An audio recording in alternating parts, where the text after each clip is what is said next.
differentiate y is equal to secx and y is equal to cosecx for x measured in radians. So we've got y is equal to secx, x measured in radians.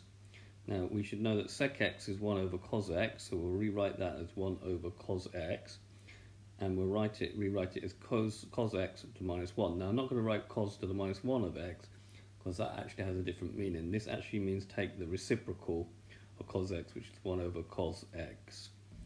Right, if we now differentiate using the chain rule, so what we'll do, we take that minus 1, we'll bring it down in front of the bracket, and write down the bracket, which is cosx, and we will now reduce the power by 1, which makes it minus 2, and then we differentiate the bracket. If we differentiate cosx, we get minus sine x. So a minus times a minus will make the whole thing positive, and we've got sine x over cos squared x, because minus 2 means write it as cos squared x. Now I could split that up into 1 over cos x times sine x over cos x.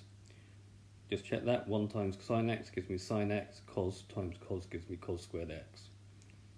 Then 1 over cos x is sec x, we've already know that up there, and sine x over cos x is tan x.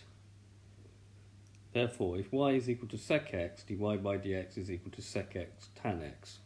Now we can do cosec x a similar way. Cosec x is 1 over sine x, so we'll write that as 1 over sine x, and again we'll write it as sine x to the minus 1. Same reason we won't put the minus 1 here, because that actually means something different. And then differentiate using the chain rule. So we're going to take that minus 1 and bring it down in front of the bracket, and then we'll write down the bracket, and we will reduce the power by 1 to make it minus 2. Then we differentiate sine, we get cos. So this one will be negative because there's only one negative sign. So we're going to get minus cos x over sine squared x. And we can split that up into minus 1 over sine x times cos x over sine x. 1 over sine x is cosec x. So we've got that minus sign there, minus cosec x. And cos over sine is going to be cot x. So we've got minus cosec x, cot x is the answer. So if y is equal to cosec x, dy by dx is minus cosec x, cot x.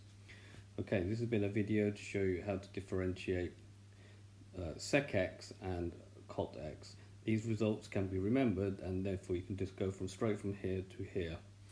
Okay, I hope you've understood, and I thank you very much for watching.